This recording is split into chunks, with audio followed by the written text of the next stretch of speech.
Hello. आज का जो हमारा ये वाला सेशन है ये है इंटेग्लियो प्रिंटिंग। जो पिछला सेशन था उसमें हमने डिस्कस किया था लिनो और वुडकट को। उसके अंदर मैंने 4 टाइप के आपको प्रिंट्स भी बताए थे, प्रिंट टेक्निक्स भी बताई थी, जो बेसिक कैटेगरी टेक्निकल कैटेगरी है। तो इसमें हम आज बात करेंगे इंटेग्लियो प्रिंटिंग की। ठीक है, इसको ये जो कैटेगरी है ये मोनो प्रिंट की कैटेगरी में भी आती है। और इसको हम चेक करते हैं एक बार। इसमें देखो, इस टेक्निक में क्या है बेसिकली, इसमें हम प्लेट्स की एचिंग करते हैं, मतलब इसको एचिंग बोलते हैं बेसिकली, इस टेक्निक को एचिंग भी बोलते हैं। इसमें क्या होता है, हमारे पास जिंक और कॉपर, इसकी ये दो तरह की प्लेट्स होती हैं जिनको हम यूज़ करते हैं। अब कॉपर थोड़ी एक्सपेंसिव होती है तो हम जिंक प्लेट का यूज़ करते हैं लार्जली। ठीक है, तो जो ये वाला जो आप प्रिंट देख रहे हो या इसके ये वाला प्रिंट या ये सेम प्रिंट है, ये वाला इसको मैंने फ्रेम करवाया हुआ है। तो जो ये वाला प्रिंट है ये जिंक प्लेट पे बना हुआ है। ठीक है, जिंक प्लेट के थ्रू निकाला है इसको। अब इसकी टेक्निक क्या है, इसमें होता क्या है कि हम एक प्लेट लेते हैं, जिंक की प्लेट ली।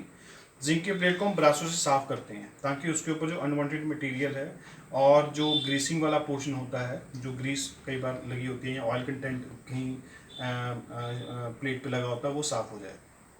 उसके बाद में हम उस प्लेट को रख देते हैं हीटर के ऊपर। फिर हीटर के ऊपर उस प्लेट को रखने के बाद फिर हम उसके ऊपर ग्राउंड लगाते हैं। ग्राउंड का मीनिंग है कि जब हम प्लेट को नाइट्रिक एसिड में डालेंगे तब तो वो वाला पोर्शन एच नहीं होगा।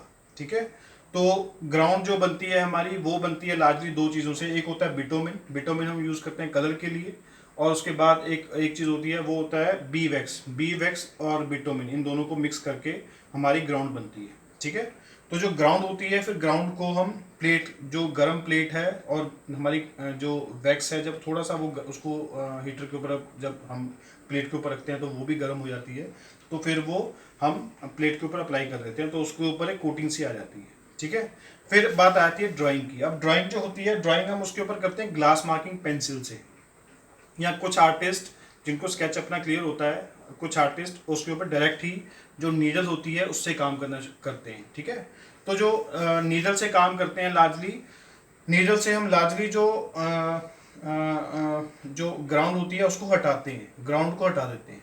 ठीक है, मतलब ड्राइंग में सपोज करो अगर मैंने कोई लाइन ड्रॉ करनी है तो मैं नीडल को ऐसे जब उसके ऊपर चलाऊंगा, प्लेट के ऊपर चलाऊंगा, तो उसकी जो ग्राउंड है वो हट जाएगी।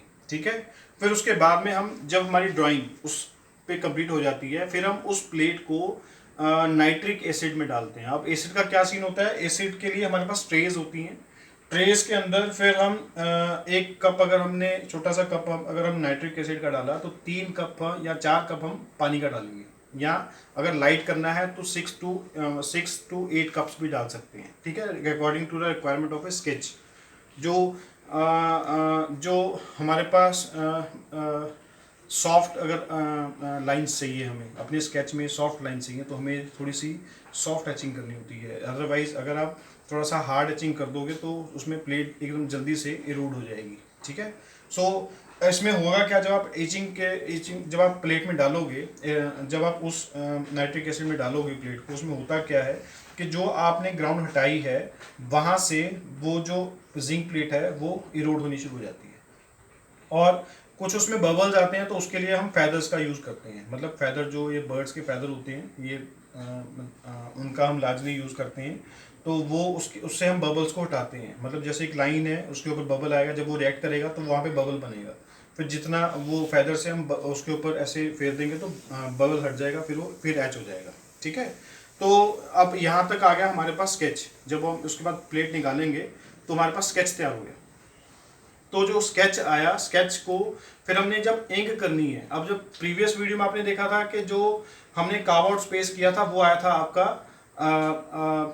White portion. ठीक है, वो वाइट आता था क्योंकि हम रोलर से उसके ऊपर इंक लगाते थे। बट इसके अंदर हम लगाते हैं थंब से, ताकि जो एच वाला पोर्शन है, जो प्लेट में इरोजन हो चुकी है, वो वाला जो पोर्शन है उसको हम इंक पूरी की पूरी डीपली उस तक भर सकें। ठीक है, फिर जब इंक हम भर देते हैं उसके अंदर, उसके बाद में फिर हम उसको वाइप, मतलब जो मैगजीन्स होती हैं लार्जली अच्छी वाली मैगजीन्स जो होती हैं ग्लॉस पेपर वाली, उनके हम छोटे छोटे वाइप्स बना लेते हैं। फिर उससे जो एक्स्ट्रा इंक है, जो ऊपर ऊपर का सरफेस है, उसको उससे वाइप करते हैं इस चीज़ से, फिंगर से नहीं, इस चीज़ से वाइप करते हैं, ताकि जो उसके अंदर इंक है वो इंक अंदर रहे, पर ऊपर वाला सरफेस उसका साफ हो जाए, वाइप ऑफ हो जाए। ठीक है, तो ये हमारी टेक्निक होती है। फिर जो वो प्लेट होती है, फिर उसको हम रखते हैं मशीन के ऊपर। ठीक है, मतलब उसके लिए हमारी मशीन्स आती हैं, रोलर वाली मशीन्स होती हैं, हम उसको इलाजली यूज़ करते हैं। अब इसमें जब पेपर रखते हैं, अब देखो वुड कट लिनो के अंदर हमने पेपर डायरेक्ट रख दिया था, ठीक है, बट इसके अंदर हम पेपर अच्छी क्वालिटी का यूज़ करते हैं, थोड़ा सा थिक वाला पेपर यूज़ करते हैं, क्योंकि अच्छा प्रिंट आए, क्योंकि वो जो इंक वो आएगी उसमें जो प्लेट के अंदर वाली इंक है, मतलब जो अंदर प्लेट के जो आपकी ड्राइंग है वो अंदर वाली इंक है। ठीक है, जो खड्डों, जो उसके होल्स में गई हुई है, जो एक कैविटी क्रिएट हुई थी उसमें जो गई हुई है। ठीक है, तो जो ये जो वो इस टेक्निक में, तो इसके लिए हमें जो पेपर होता है उसको पानी में भिगोना पड़ता है, मतलब ट्रे में भिगोना पड़ता है, फिर ट्रे से निकालते हैं, फिर हम ब्लॉटिंग पेपर के अंदर जो पेपर है उसको रखते हैं, ताकि उसमें से एक्स्ट्रा जो वाटर है वो निकल जाए। ठीक है, उसके बाद में फिर हम जो वो पेपर है उसको उस जिंक प्लेट जो जिसके ऊपर हमने कलर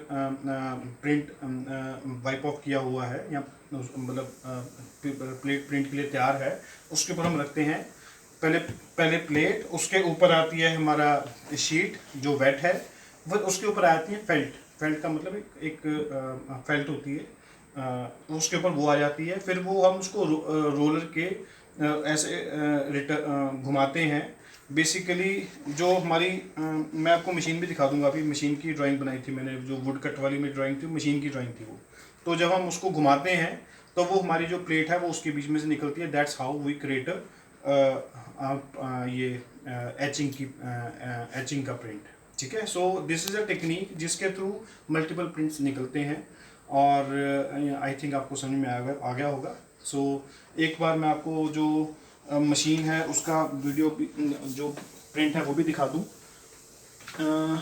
ये मेरा वुड का प्रिंट है जो हमने लास्ट वीडियो में देखा था। तो ये वाली मशीन होती है हमारी। ठीक है, इस मशीन में अगर आप देखोगे तो ये वाला रोलर है, ये बहुत हैवी रोलर होता है, मतलब ये मैंने साइड वाला पोर्शन बनाया है। इस यहाँ पे होती है बेड, ये वाली बेड है, तो इस बेड के ऊपर हम जो प्लेट है वहाँ पे रख देते हैं। ठीक है, प्लेट को रखने के बाद में फिर इसके ऊपर शीट आ जाती है, उसके ऊपर फेल्ट आती है। फेल्ट मतलब एक मतलब मोटा सा कपड़ा, एक कंबल टाइप होता है, तो उसको फेल्ट बोलते हैं। तो वो इसके ऊपर हम बिछा देते हैं।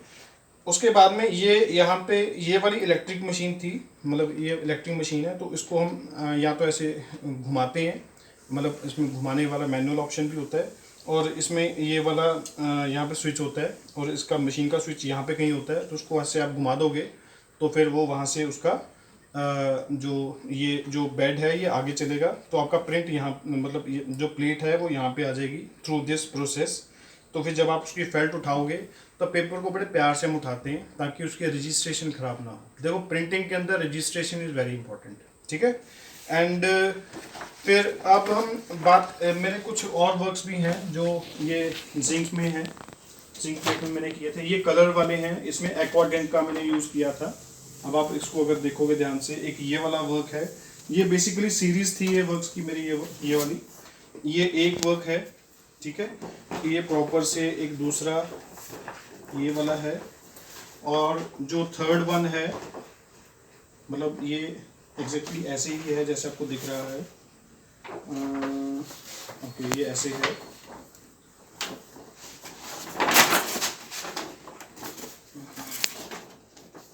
ओके, ये आता है ऐसे, ये आता है ऐसे, और जो ये वाला वर्क है ये आ रहा है ऐसे। ये 3 वर्क्स, मतलब ये मेरे को रफली मंथ्स लग गए थे इसमें, 1 मंथ लग गया था मेरे को निकालते इसको, क्योंकि ये एटलीस्ट, मतलब जो अगर आप देखेंगे ध्यान से, इसका मैं आपको एक बार पिक्चर देख लें आप। ठीक है, उसके बाद मैं आपको थोड़ा सा इसका भी एलेबोरेट कर देता हूँ, क्योंकि जो ये वाले वर्क्स हैं इनमें थोड़ी मेहनत। ये कलर वाले प्रिंट्स थे ये वाले, इसमें क्या था अब आप इससे समझ लीजिए। ये वाला पैनल सेम है सभी प्रिंट्स में, बस कलरिंग थोड़ी सी डिफरेंट है। ये 2 प्लेट सेम है। ये इसमें largely I have use 3 plates, ठीक है। 1 ये प्लेट है, 1 2 3, ठीक है। जो आप अगर ध्यान से इसको देखेंगे, ये इस वाले कॉलम, इस अकेले कॉलम में 3 प्लेट्स हैं, 1 2 3। ये एक है जहाँ पे वाइट लाइन आ गई है, ये दूसरी प्लेट है। 1 2 3 4 5, ये टोटल 5 प्लेट्स इस प्रिंट में यूज की गई थी, ठीक है। तो इसमें थोड़ी सी हार्ड एचिंग है। इसमें मैंने यूज किया था एक्वा टिंट। एक्वा टिंट मतलब एक रेजिन होती है। जब हमारा ये स्केच तैयार हो जाता है, उसके बाद में ये मैंने इसमें क्या किया था, जब मेरी प्लेट गर्म थी तब मैंने अपना जो थंब था, मतलब जब ग्राउंड लगाने के बाद जो थंब था, मैंने थंब अपना अप्लाई किया, फिर उठाया, तो मेरे थंब का जो इम्प्रेशन है वो इसमें आ गया था, ठीक है। तो ये प्रॉपरली कोई मीनिंग था इसका। इस प्लेट में भी सिमिलरली मैंने ऐसे किया था। तो इसके ऊपर इस वाले टेक्निक के अंदर मैंने यूज़ किया था एक्वा टिंट। एक्वा टिंट में क्या होता है कि हम जो रेजिन है, जब हमारा स्केच तैयार हो जाता है फिर उसको मशीन के अंदर रखते हैं, तो मशीन के अंदर रेजिन होता है वो इवनली इसके ऊपर स्प्रेड हो जाता है। पर फिर जो रेजिन वाला जो वो प्लेट है उसको फिर हम नाइट्रिक एसिड में डाल देते हैं। फिर जो जहाँ पे रेजिन पड़ा है वहाँ पे ऐसे वो रिएक्ट नहीं होता, अदरवाइज बाकी एरिया में फाइन क्वालिटी का ग्रेन्यूल टेक्सचर आपका तैयार हो जाता है उसके ऊपर, ठीक है। फिर एक एक्वा टिंट में एक चीज़ और है, जैसे ये वाला है, इसके अंदर एक मिनट, जैसे ये वाला टेक्निक है, इसके अंदर जो ये वाला एरियाज हैं इनके ऊपर रोलर से बाद में इंक ये वाली अप्लाई की गई है, ठीक है। इसमें 2 तरह की इंक है, ये वाली बाय हैंड, बाय थंब, ठीक है, और जो ये वाली इंक है ये बाय रोलर से अप्लाई की गई है, ठीक है। सो आई थिंक आपको समझ में आया होगा। और ये हमारी बेसिक टेक्निक थी इंटेग्लियो की, ये भी रिलीफ प्रिंटिंग का पार्ट है एक। सो आप इसको ध्यान से समझें, ठीक है। और प्रिंटिंग में ये वाली जो टेक्निक है ये बहुत इंपॉर्टेंट है। और I think that's all for today. Thank you.